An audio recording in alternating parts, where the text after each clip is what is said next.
Good evening, and TGIF. Welcome to Ridge Vineyard's Fall 2013 virtual tasting. Thank you for joining us tonight. My name is David Amadia. I'm in my 9th year here at Ridge, and I head up our sales and marketing group, and it's my distinct pleasure to help moderate tonight's tasting. We are coming to you tonight from what we affectionately refer to as the barn. Today, the barn is home to our Montebello Visitor Center, but originally this structure began as a winery, the Torrey Winery, dating back to 1890, and operated as a winery all the way up until 1920, when Prohibition actually shut it down. This barn is also where Ridge Vineyard started. Our first vintage, our first bonded vintage in 1962 was made here, and wine was made by Ridge all the way up until 1969 at this facility. At that point in time, the winery moved up the road to our Montebello winery, where wines are still produced today. We'll be tasting with you 6 wines tonight. In tasting order, these wines are the 2010 Zin Lytton Estate, the 2011 Triangle Carignan, the 2011 Pagani Ranch, 2011 Lytton Springs, 2010 Klein Cabernet, and finally the 2010 Montebello. Hopefully you've had an opportunity to pour these 6 wines out in front of you and print out a tasting mat, and you're set to go. This is an interactive event, and we highly encourage you to submit your questions, your comments to us. I'll be monitoring them here. You can either use the live stream chat function, or you can send an email to us at wine@ridgewine.com. All that will get passed through to me and then onto our winemaking team. Joining us today are 4 key members of our production team, otherwise known as 3 winemakers and a viticulturist. So let's take a moment to introduce them to you. First, I'd like to introduce Eric Bauer. Eric's our Vice President of Winemaking in charge of this winery, the Montebello facility. Eric's got a degree in molecular biology. Yeah, he's a really smart guy. Graduate of UC Santa Cruz, and actually intended to become a dentist, but sort of got sidetracked in 1994, where he took a position as a lab technician here at Ridge, and he's never left. He got the wine bug, he got the winemaking bug, and Eric has just completed his 20th vintage. So Eric, thanks for being here tonight. Yeah, thank you. Next, I'd like to introduce John Olney. John Olney is our Vice President of Winemaking in charge of our Lytton Springs winery. John was really first introduced to the culture of wine and food through his famous uncle, Richard Olney, the famous cookbook author, when he visited him in France. After completing enology school in Burgundy, John did a stint with the wine importer in Berkeley, Kermit Lynch, and then joined Ridge in 1996. And John's just completed his 17th vintage here at Ridge. Thanks for joining us, John. Okay. Next, I'd like to introduce David Gates. David is our Vice President of Vineyard Operations, got a BS and Masters from Davis in viticulture, and has been with Ridge for 24 years, since 1989. David oversees all of our estate vineyards, including Montebello, Lytton Springs, and Geyserville, as well as all of our growers such as Pagani and Ducey. This is the first time David's participated in a retail virtual tasting, and we're really happy to have a different perspective on the wines, the vineyard perspective, and look forward to his comments tonight. Thanks for being here, David. Thanks. And lastly, I'd like to introduce Paul Draper. Paul's our head winemaker, our chief executive officer. Paul's got a degree in philosophy from Stanford University. Paul joined Ridge in 1969. Actually, Paul's first job was actually to move the winery from this location up the hill to Montebello in 1969. Previous to joining Ridge, Paul spent 3 years in Chile, starting a winery and making wines there. And Paul's just completed his 45th vintage here at Montebello with Ridge. So I'd like to thank the whole panel for being here tonight with us. And before we jump into the wines, I wanted to give Paul an opportunity to speak about the 2 vintages we'll be tasting tonight, the 2010 and the 2011, and as well maybe have an opportunity to comment on the vintage we just brought in, the 2013. Well, welcome. We're probably more relaxed than usual tonight because John brought down from Lytton Springs a partial assemblage of the Lytton Springs 2013, and so 4 wines. So we agonized over which ones looked best. It's obviously a phenomenal vintage. Likewise, we know that here with Geyserville and the Montebello here at Montebello. Likewise, we tasted the 12 Lytton Springs, the 12 Geyserville, both beautifully integrated and are going to be phenomenal wines. To say a few words about the 10 and 11, 10, the easy thing would be to say that for everything but down here at Montebello, where our Cabernets, our Bordeaux varieties, our Chardonnay were really unaffected, up in the North Coast, where, as you well know, all of our, or almost all of our Zinfandels are grown, 2 very hot days in August really took out about half the crop. So for the first time in our history, we lost 50% of a vintage before we even entered harvest. It was a very cool year, and that stroke of heat in August was incredibly damaging. What remained, though, then had the full potential of the vines, and we were able to make a beautiful vintage, albeit in very small quantity. The 11, on the other hand, likewise a very cool year, a wetter year, a really challenging year, and yet one where we were able to make some very, very fine wines from those Zinfandel vineyards, as well as here at Montebello. So with that, I think we can start, John, with the Estate Zinfandel. Sure. Maybe I might even start by foreshadowing a little bit, just to say that we've actually we've got 2 wines that say Lytton, and we're starting off with the 2010 Lytton Estate. So they actually come from the same vineyard, but what the difference here, and by means of explaining what this wine here, the first one, the Lytton Estate, is, each year, Ridge has been specializing in single vineyard wines since its inception back in 1960.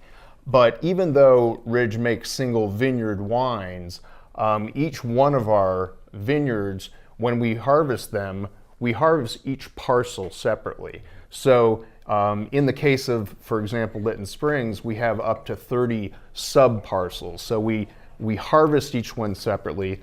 Each one becomes its own separate fermentation, and then we follow that fermentation all the way through after malolactic.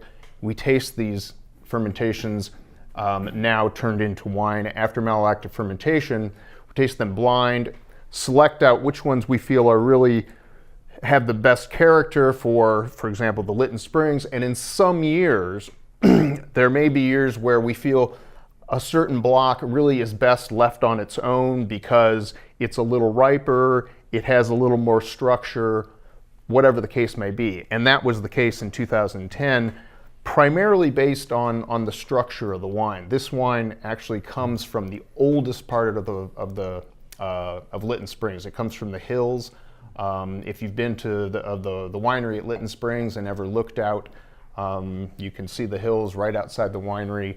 And the hills at the vineyard actually planted the highest proportion of Petite Syrah, which is one of the reasons it has so much structure. It has the tannin in the wine. So that's a little bit of the background. Good. And we go to the Carignan Triangle. Carignan is David. Are you going to take that? Yeah, I'll take the Carignan Triangle. So this wine comes about 1.5 miles away from our Lytton Springs facility over in Alexander Valley. Almost every year for the last 40 years, this block of grapes has been going into our Geyserville wine.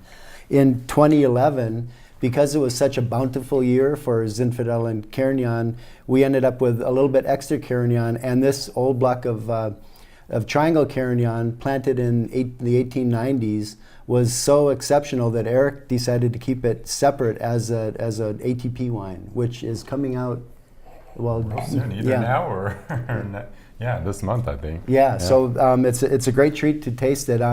It's kind of typical Carignan, where It's got lots of acidity, really fine-grained tannins with a little bit of a tannic bite at the end, and a really good kind of bistro wine, I would say. Anything on the making there that? Well, we you know, would I add? mean, yeah, it was made, you know, for real. I mean, full crush fermentation with natural yeast. Very careful pump overs were given just to not draw out too much tannin. But typical Carignan is, you know, it will tend to over extract if you're not careful. So we really had to pull off early and really try to keep the wine from becoming too structured.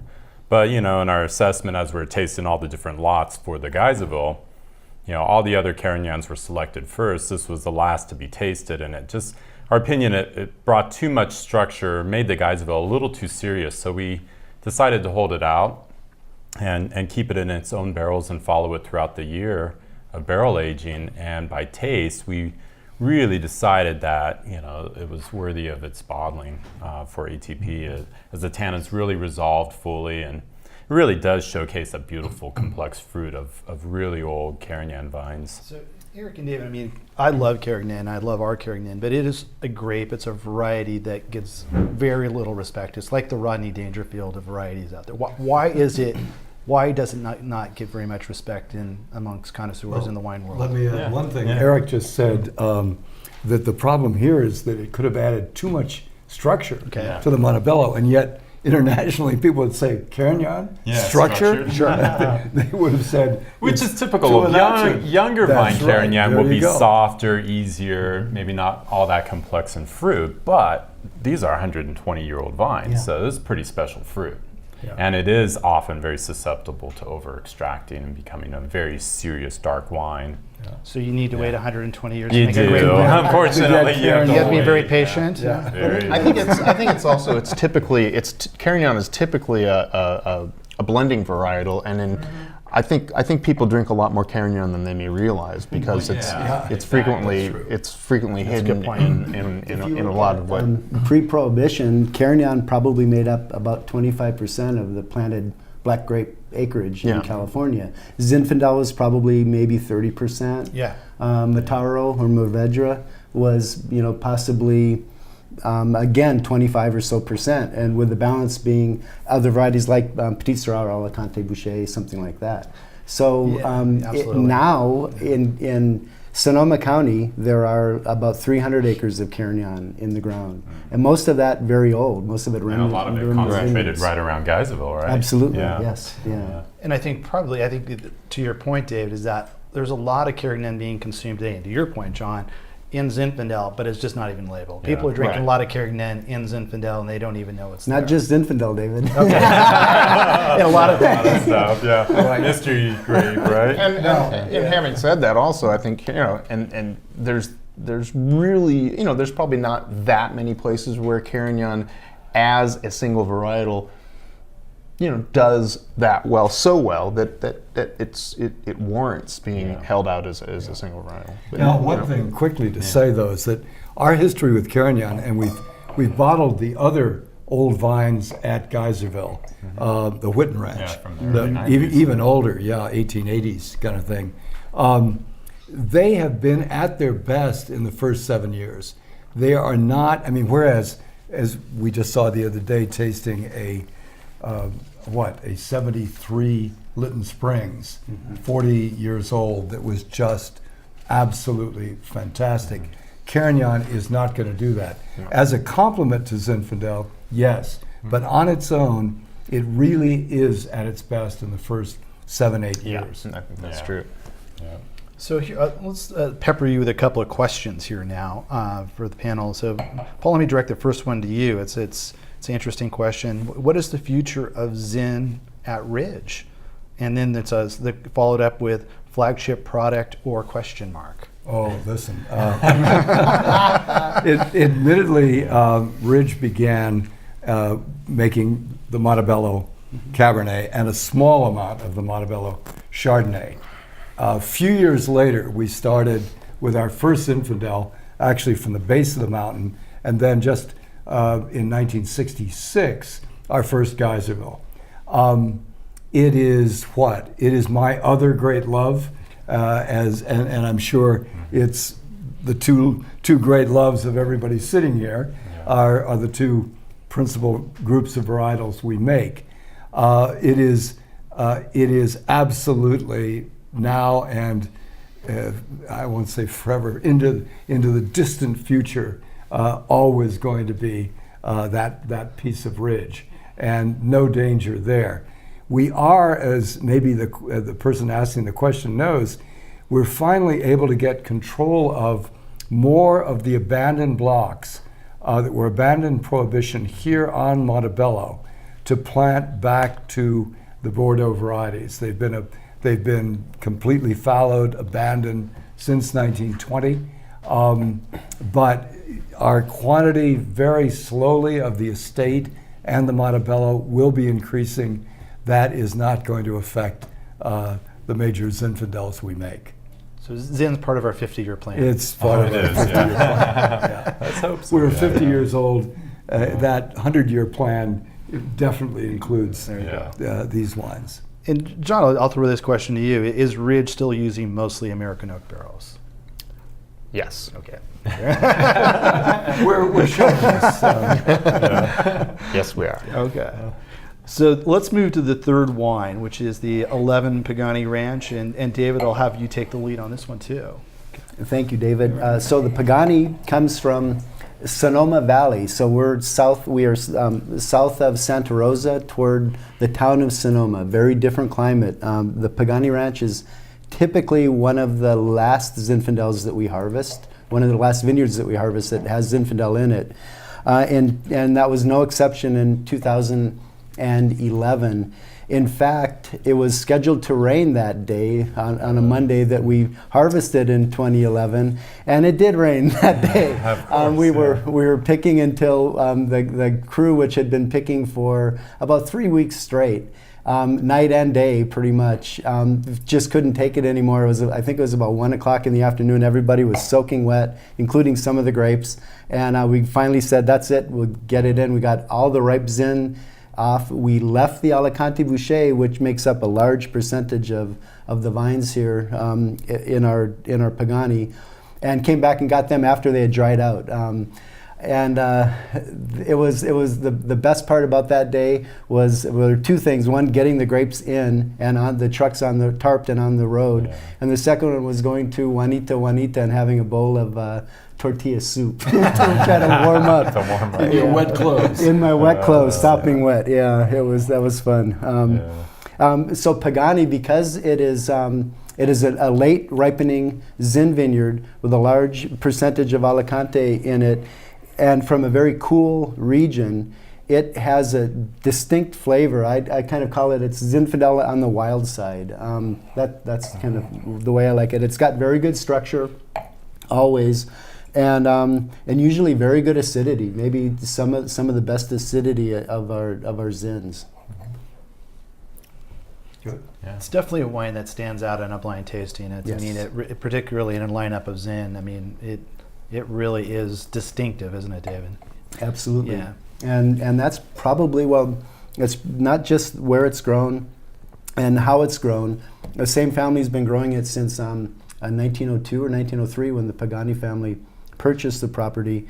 But the youngest replants, replacement vines in this block are about 40 years old. So it is, of all of the old Zinfandel vineyards that we farm or that we get grapes from, this is probably one of the highest percentage of very old vines in it. Some of them date from the pre-Prohibition in the 1880s, 1890s, and a big chunk of it dates from 1922, which is right in the middle of Prohibition, when it was actually a really good time to be a grape grower in Northern California.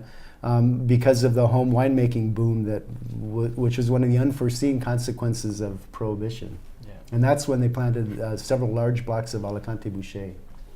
And that was that home winemaking boom was all over the country, and the Alicante could be shipped to Chicago, New York, wherever it was needed, and not just that with Alicante, which is red juice right from the start. You could add it to Thompson Seedless and make red wine. Mm-hmm. And so it was very much in demand. And yeah, virtually indestructible too. You can Yeah. ship it forever. Well, those attributes kept it around, thank goodness, right? Oh, so I that we can know, benefit yeah. from it today. Yeah. Yeah. It's wonderful for blending in this. And Eric, how would you gauge the ageability of Pagani against maybe like a Geyserville or Lytton Springs? Well, we actually did an interesting tasting. Yeah, we went back to some of the earliest 91. vintages. Yeah, 91 Pagani, and did these mini horizontals tasting through the years just to see where it fell relative to Geyserville and Lytton Springs. And, you know, in some of these really great vintages of Pagani, it was right there with Geyserville and Lytton. But in the cooler years, the more challenging Zinfandel years, that's where the Pagani didn't quite have the intensity and structure, where they didn't really quite hold up to the Lytton and Geyserville. Well, this But is it does age. I mean, it's the acidity there. you know what I'm going to say, It's- David, right? Well, this is a cool vintage, right? 11. Yeah, but you know, the it's shocking amazing. thing is Yeah. when the grapes came in, I mean, Look we at couldn't the crush that day. Yeah. It was raining, but you know, the next day we crushed the grapes, pumped it over, and it turned out to be the ripest grapes of all the Zinfandel vineyards we harvested this vintage. Now, we didn't tell David that he could have picked the dare too early and avoided the rain. And I didn't tell Dino Amentiti or Grover. Oh, now it's on video. Oh, gosh, we're in trouble. Oops. No, but it turned out to fully ripe Pagani. I think it's 14.7 alcohol. It is. which- As you can see Yeah. from tasting it. I mean, Yeah, that's- really exotic wine here. Yeah. And like always, I mean, even at full ripeness, the acid in this vineyard is the firmest we've got. I mean, it's pretty sharp. It's zingy. Yeah. No, I can feel it. Yeah. So I'm going to throw some more questions at the panel here. We're getting a lot of good questions. So, and this is like a two-part question. What is, let me get the right one. We have a lot of them. How has the wine changed in 45 years? And then the follow-up question is, has the changing public palate impacted us at all? The wine has changed in a sense.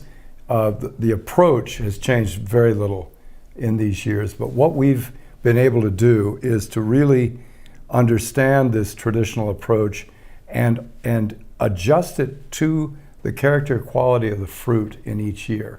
So I was going to say about the Pagani that in just in this decade, I think, the wines have been much more consistent than they were previously. And part of that is our understanding the vineyard and working so closely with the owners of the vineyard to get what we need. But in the winery, really adjusting our timing of quantity of pump overs, our timing in fermentation, the way we handle the wine, we've been able to really consistently, far more consistently than say in the, well, not just Pagani, but all the wines, in the 60s, 70s, 80s, to get a consistency of quality.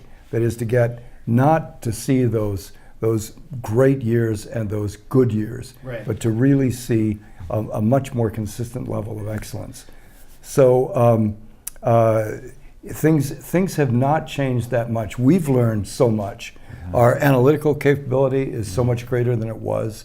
The equipment we have is second to none in terms of how gentle it is, and that's improved every year, especially when you go back 45 years. Our equipment then was good, but today it is so much more gentle. Right. So no, I'd say little has changed. So when you say, often I think if you say that we're a traditional winemaker or a pre-industrial winemaker, some people would assume, oh, nothing really changes. Yeah, but we're still using a horse for the crusher. right, exactly. and- no. Yeah. So, but it is traditional pre-industrial, but it's also this sort of constant improvement, also laid on top of it, right? It's really trying to learn. For example, most wineries in the world, when they keep press fractions separate, keep 2 fractions, press 1, press 2. We keep 5 fractions separate, and that started in 97. I would say that we try every year to see what we've learned from that vintage that can push quality another couple of percent, 5%. There have been years when we've seen changes where we've been able to push it farther than that, and then carry those on in the future years. And in terms of the changing public palate, obviously we've seen changes in Napa, we've seen changes in France in terms of the styles of the wine.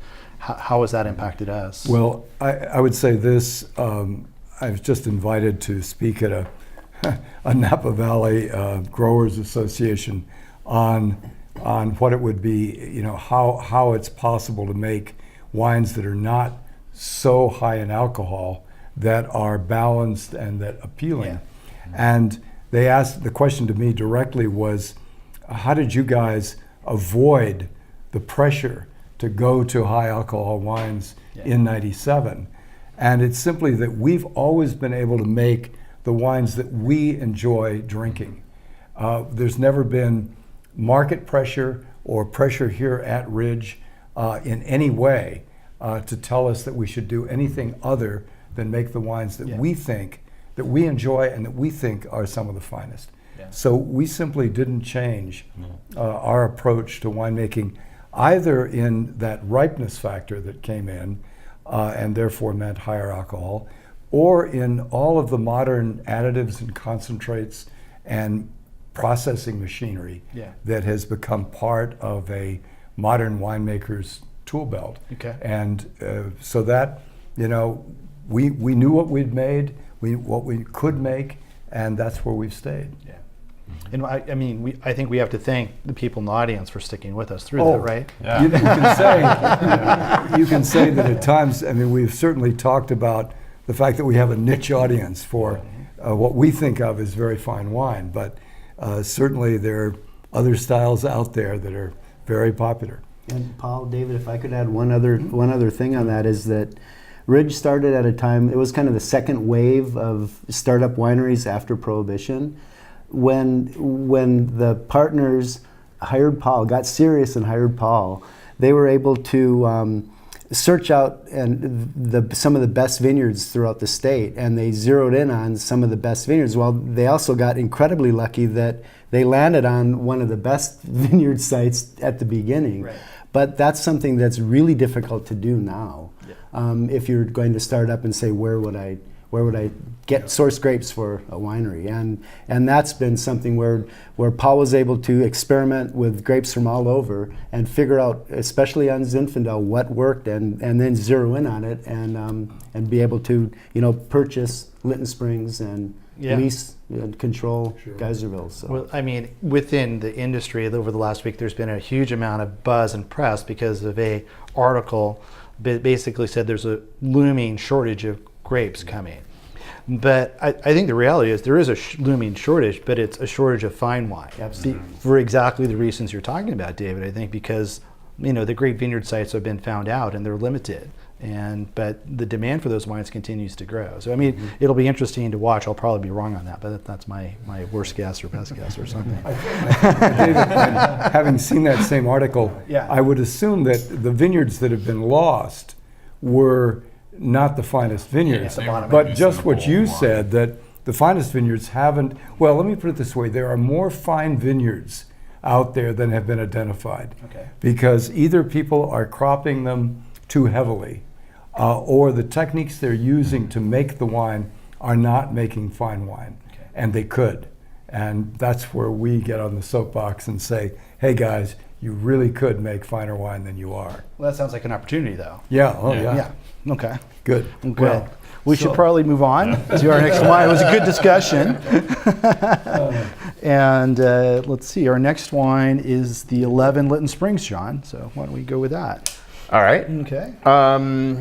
So moving over to the 11 Lytton Springs. So when we started with the Lytton estate, we were looking at we were sort of focusing in on just a single block from the vineyard. So when we're looking at the Lytton Springs, here we're looking at sort of the assemblage of all of what we're, of the best blocks in a given vintage. Which would be typically how many different parcels? Usually about 27 or 28 different blocks will go into a given Lytton Springs, and as alluded to before, 11 was certainly uncharacteristic in terms of weather. We kept waiting for the sun to come out and kept waiting and waiting.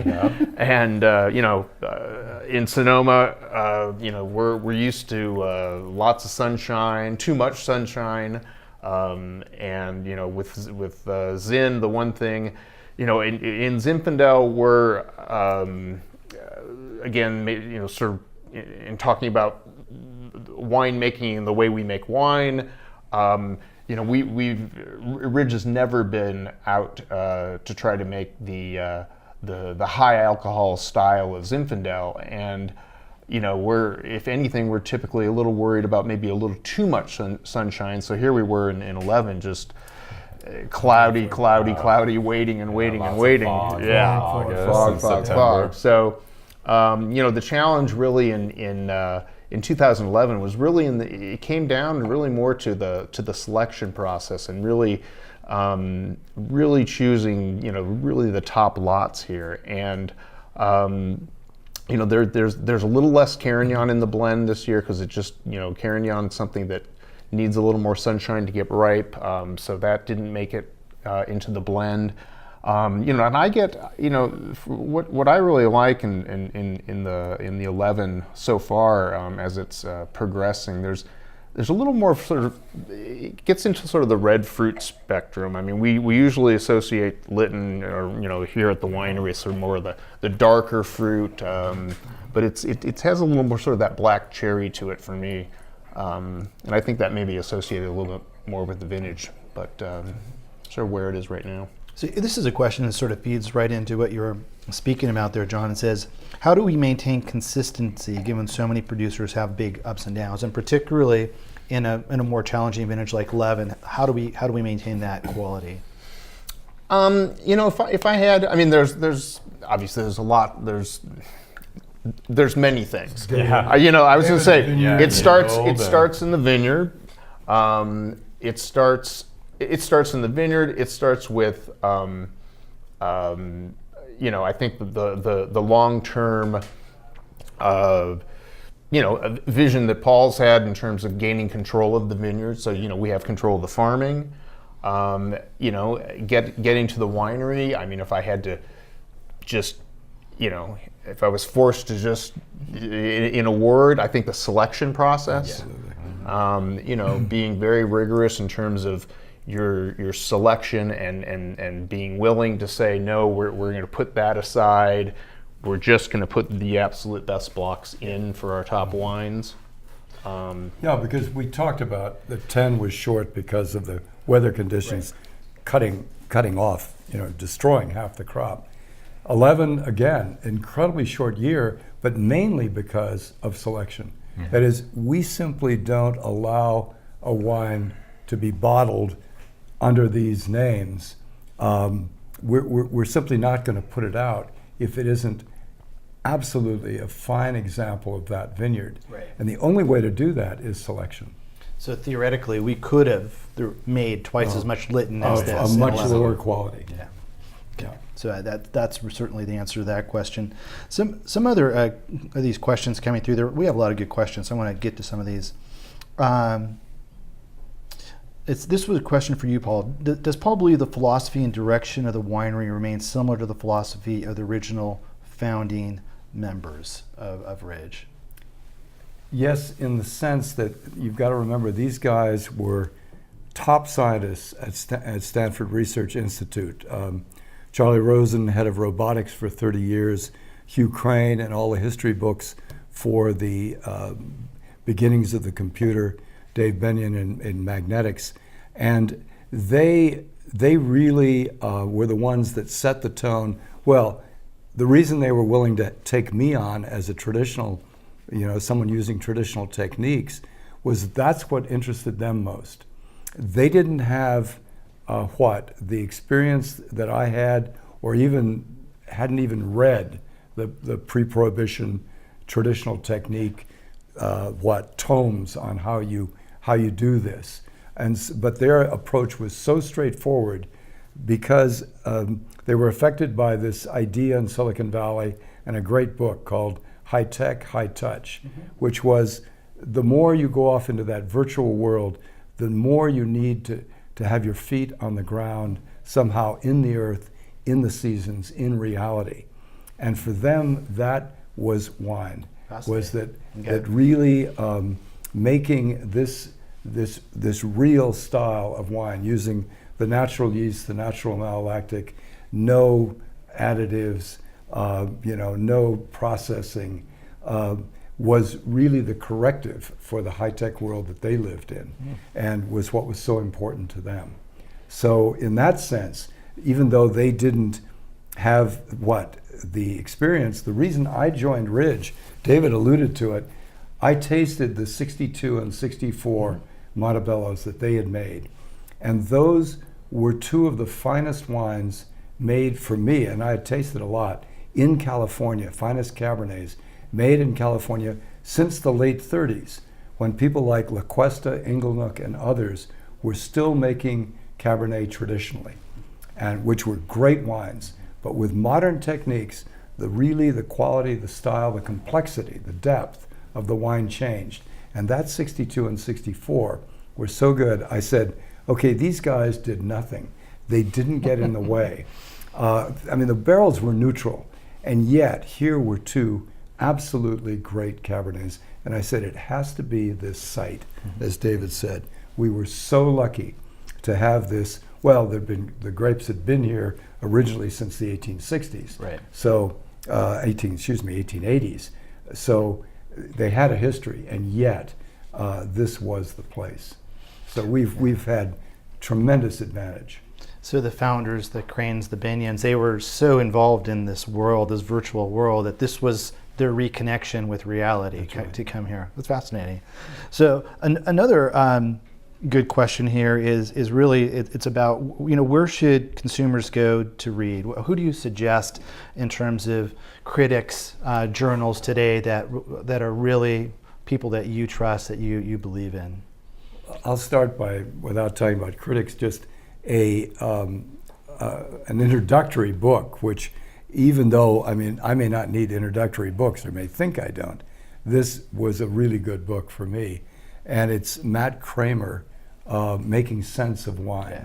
I think it's probably one of the best introductions, not just to a total novice, but an introduction to anybody who's interested in wine. I think it lays things out so clearly and so well that it's a great start. The critics, that's a whole, what can I say? We're delighted, pleased when some critic recognizes the quality in a wine of ours. Yeah. If they don't, that's the way it is. We don't worry about the critics. We've been around longer than Bob Parker, around much longer than The Spectator, and it's just, we've always established our own client base and people that believe in our wine.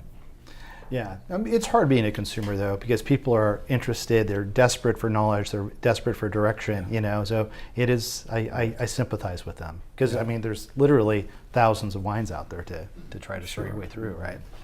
So John, a question about the 11 Lytton Springs. How does this compare, the 11 vintage, to a typical Lytton vintage?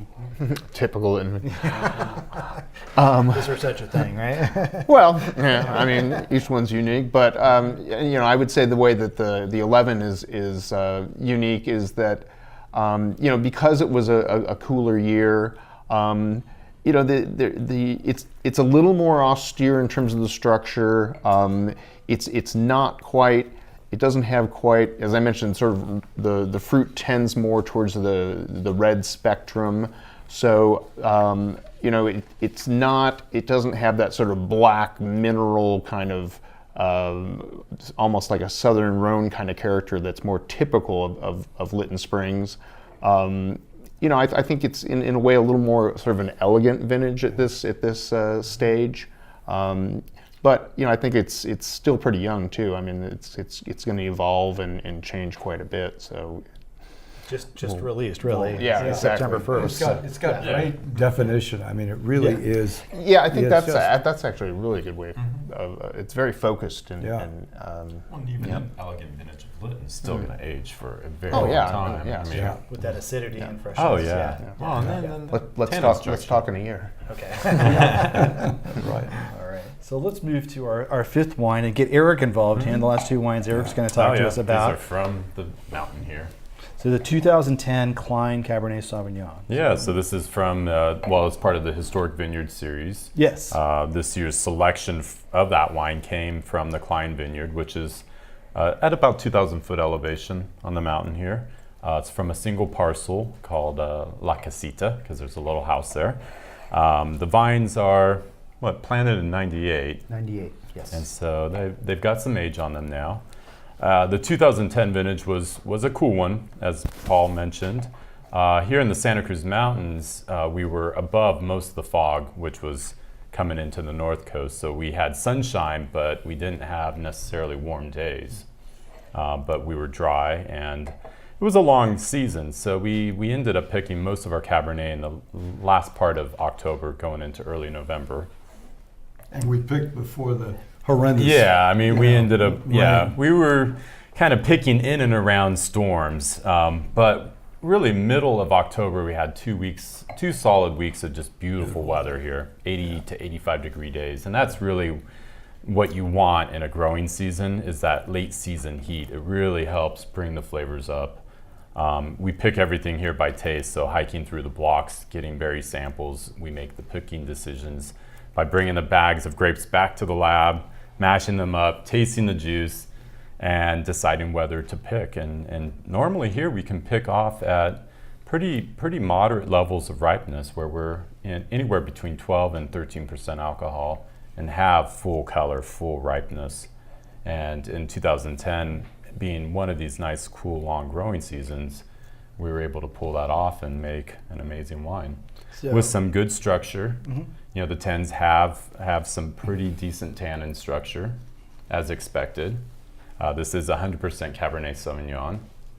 So it is from, again, a single parcel. So it's really showcasing Cabernet Sauvignon, coming from the 2,000 foot elevation on Montebello. So And in a sense, like what John was describing in the estate and the Lytton, Right. here is a single parcel of the, 17, 18, how many went into the final Montebello? Oh, the 2010 Montebello had at least 19 And blocks. 19 blocks. And so this is an example of, it didn't go in, Yeah. but it was so fine we wanted to keep it separate, but it's an example of just one Yeah. part of what will become the Montebello. Yeah. yeah, and that's what the Historic Vineyard Series is Yeah. these single blocks, Yeah. a single varietal from Montebello, and we highlight different varieties. So, and we should probably mention Pierre Klein, who this wine's named after, the Alsatian who came to Montebello in the late 1800s and set up shop here, right? Yeah. Yeah. Built a winery there. And sure, and wine made, and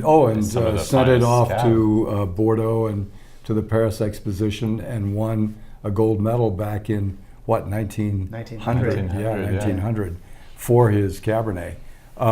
And also the series, that is, Dr. Perrone, who owned the Montebello winery where we produce our wine, owned up toward the very top of Black Mountain. And that was abandoned in Prohibition. The vines lasted perhaps until, we have a photograph from 1935 that shows there were still vines, but by the 40s, certainly by the 59, when the Ridge Partners, Ridge founders came up here, those vines were gone. There's no way that we've been able to reclaim those vineyards.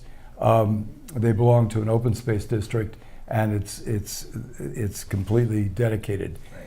But we then turned, once we had planted out virtually everything that Perrone had, we then turned to the rest of Montebello Ridge, all on the same soil, the limestone soils and the greenstone overlay, and the same cool climate. And we took the Klein Vineyard, actually, the Torrey Vineyard first, where we started, which is just below Perrone. Then we took the Klein Vineyard, and then most recently the Roustan Vineyard. And we've begun to plant those, and that's where we're being able to bring these abandoned parcels back in. Right. Yeah. So just to help us clarify, David, we have the Historic Vineyard Series, but we also have the Historic Vineyard Society. Yeah. Can you tell us? Can you tell us a little bit about, because you're a founding member, what that is and what that represents? Sure, David. The Historic Vineyard Society is a little nonprofit started to register and recognize old historic vineyards throughout California. And we kind of first had to come up with a definition of what is an historic vineyard. And our working definition is vines that are at least planted at least 50 years ago, that are still producing, and at least a third of the vines date from that first planting date. And that's simply because you always lose vines as they age, especially Cabernet. And you want to make sure that it's a working vineyard, so that it's something that you're getting wine from, because that's kind of the ultimate, is that we want to get consumers like you aware of these great old treasures in California that we have a lot of them, and there aren't many other places in the world that have as many old historic vineyards as California does, and we'd like to preserve them so that they don't end up getting grubbed out for more Cabernet, which we don't need, or more houses, which I guess we do need, but I'd rather Build it somewhere else. Yes, not in the hills, or not in Oakley, or anywhere. So that's kind of a short little summary of Historic Vineyard Society. And Jancis Robinson's a member of your Yes, board. she is. She's a founding member too. Yeah. And how many of the Ridge Vineyards are registered as part of that? Well, now? we have one here. The Klein Vineyard, our old block up above, is one of the 3 Cabernets that are at least 50 years old. And then we have vineyards that we own or lease, is our Lytton Estate East. Basically the whole ranch, minus a few blocks that had been replanted later.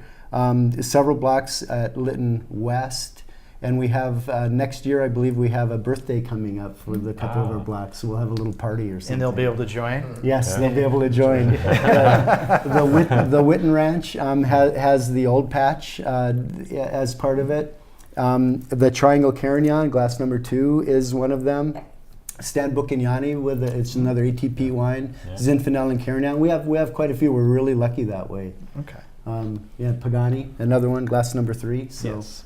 yeah, it goes on and on. All right. Well, thank you, David, for that. That's great. Yeah, thanks for the plug. Sure. And Eric, a question for you regarding the Klein. Is this the same vineyard, same source as the 84 to 97 Jim Zamir Cab? No. Okay. That would have come from different blocks. I mean, this was planted in 1998. Most of those older vintages of the Jim Zamir Cab were coming from the Gate block, the 10-acre block. Yeah.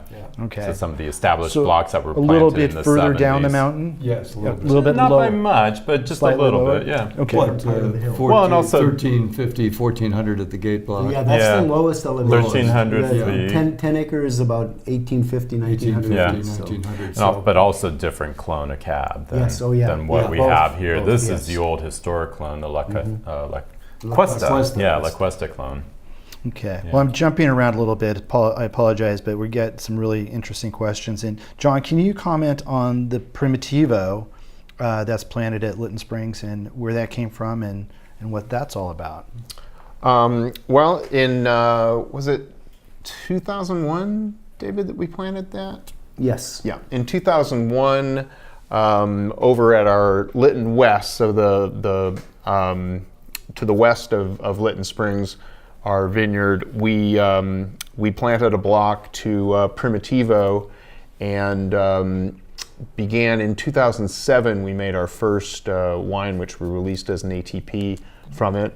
As far as where we got the wood and everything, I'd have David maybe. Where did that come from? Oh, so that came where'd that come from from, a professor at Davis back in the late 40s, early 50s, was visiting Puglia, the region Apulia in Italy, and was tasting a wine in a restaurant, and it said, "This tastes familiar. Show me the vines." Because he was an amplographer, he's a viticulturist that knew grapes. And so they went out and looked at the vineyard, and he said, "This looks like Zinfandel." So he got some cuttings, brought them to Davis, and planted them side by side in the foundation block where they sourced a lot of wood for the growers in California. And said, yeah, they're very, very similar. There's a little bit of a difference in cluster size and berry morphology, but it's Zinfandel. Right. And genetic testing, DNA testing, has since proved him correct.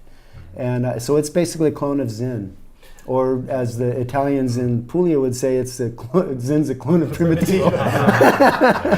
but Except they're incorrect in that yeah, Zin, as we now know, Yeah. came from Croatia, came down into Italy, we think with some Croatian monks who had a monastery in Puglia, yes, and that they probably brought it down in the late 18th century, early 19th. yes. And it came from Croatia to Vienna and to this country, to the East Coast, in about 1920. Okay. 1820. 1820, excuse me, early part of the 19th century.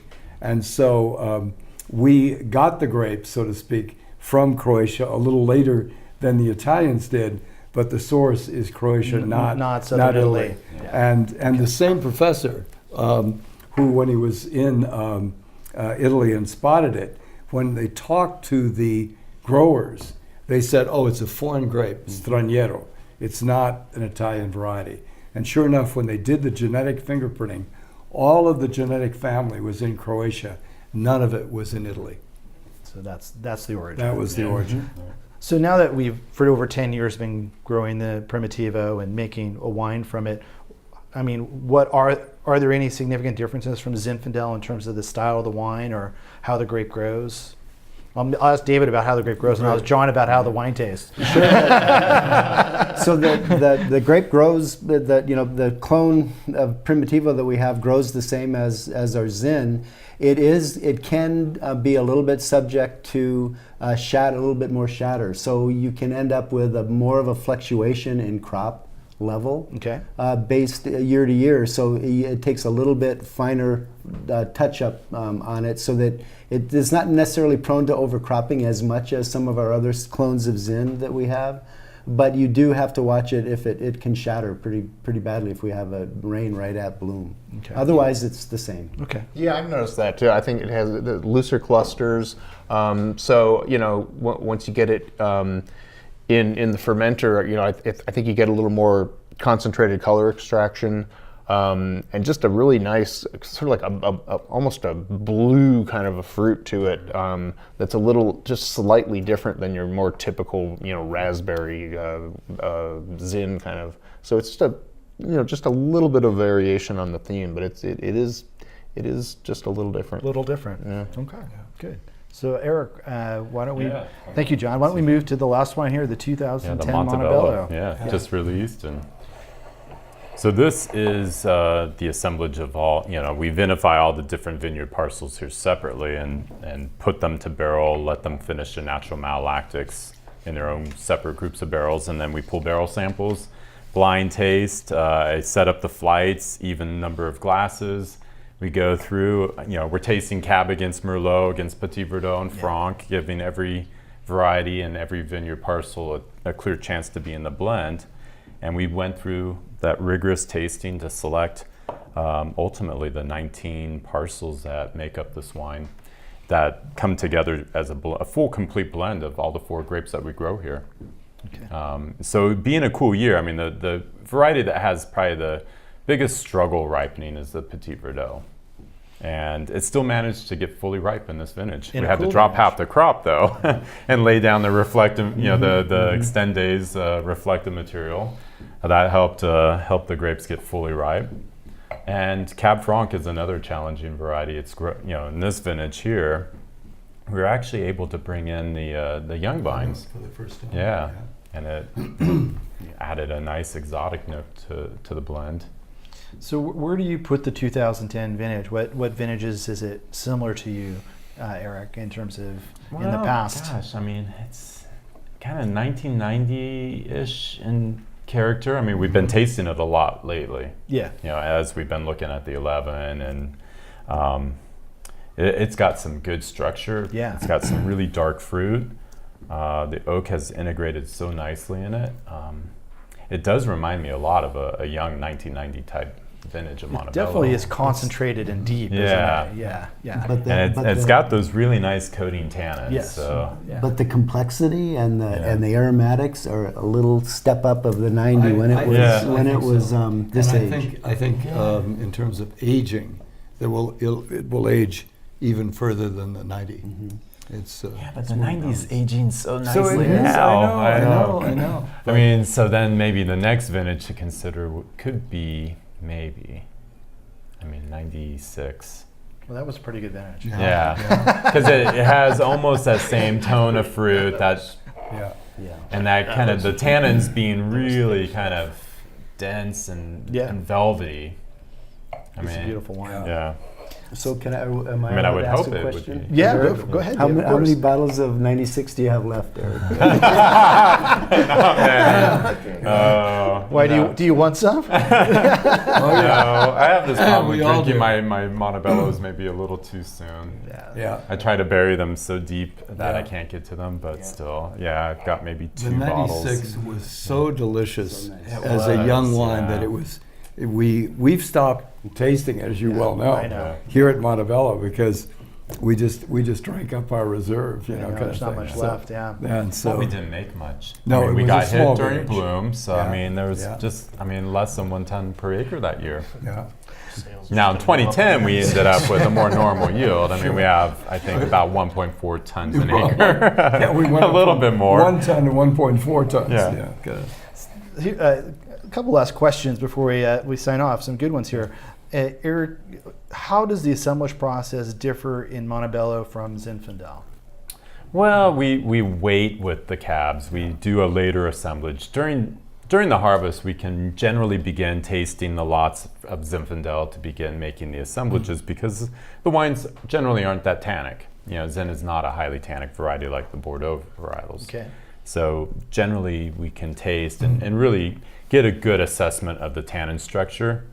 But with Montebello, it's really important to just wait. You know, let the lots finish their malolactics in barrels, settle out, Okay. off-gas CO2, yeast settle out, so we can taste finished wine. And then be able to really clearly see the tannin structure, as well as stability. You know, being able to measure tannin and color over a period of time as the wines are settling out in their barrels, so we can really make sure that the lots we're choosing to make the assemblage have really good stability with their color and tannin chemistry. And John just brought down the 13 wines, the Lytton Springs today, Yeah. and to look at a step in the assemblage. And so you're already a little more than halfway there from what we tasted with you up at Lytton. What you brought down takes it, maybe 80% of the way to the final Lytton, what we tasted today. So example, if here we are Yeah. in Yeah, early early November, November, and we're making just about- these Zinfandel Yeah. assemblages. Yeah. They won't be finished until, possibly the spring, but certainly You're further along. early in the Yeah. year. I mean, But, right now, most of our you know, Zinfandels, Pagani, you know, Paso, Geiseville are together. just about done being Yeah. assembled. But we may have a few lots to add in the As spring we go. rack. But outside of the timing issue, in terms of waiting longer to do the assemblage of the Right. Cabernet versus Zinfandel, is the process of assembling essentially the same though? Or, in terms of tasting, tasting and putting Yeah, it the together? separate parcels and deciding what goes in. Now, one thing with the Montebello is that we get everybody assembled in one place to taste all the parcels. With the Zinfandels, we go up and taste John's parcels, and he begins to put together the very best that come out of that. And then today was a great chance for him to bring down the next step. And likewise with Geiseville, we'll bring up to John the lots and what we've done so far in putting together Geiseville. Whereas the Montebello tasting, it's every parcel for the first time, Yeah. so to speak, in front of the entire team. Okay. Well, this question is completely on point. Maybe slightly controversial, but completely on point. It says, has the Montebello style changed now that Ridge uses a team to determine blend as opposed to Paul doing it on his own? No, I've been part of that team for Yeah, 20 harvests. And So I John, think that David, that what can I say? Both Eric, as he really got into wine and just developed his interest and pursued it intensely, and John, who had a longer history of involvement with wine and so on, that we all basically came together on the idea that we were most interested in the wines made by this approach, this traditional approach, that we felt they were the most complex, had the greatest depth, most interested us. And so both Eric and John have really, taken on that same approach. I mean, it was their approach, or in Eric's case, it became his approach. And so I really don't think, except for the way we've perfected, as I described, we've learned every vintage. Yeah. And that was happening to me alone, but it's really happened with the full team. Yeah. But no, I'd say if anything, the wines, these two guys are as rigorous or more rigorous than I was. Okay. And I have no question, it's just that they now have the job of finding people that will follow them. Follow their footsteps. And Yeah. because we intend to be, as I said, a 100-year company. We're 50 years now, and we've got 50 more that we want to make this style and quality of wine. Okay. Thank you, Paul. Thanks for that. I think our time's up. We have a whole slew of additional questions. Unfortunately, I don't have time to get to them. I apologize for that. But we thank you for your participation. It really made the tasting. We had some tremendous questions tonight. But I'd like to thank David, Eric, Paul, and John for their participation and their great insight and great knowledge. And a big thank you to you, our audience, for joining us tonight. We really appreciate it. Thank you for joining us. Hopefully you enjoyed the wines, and we'll look forward to seeing you in the spring when we do this again. Thanks, and have a good night.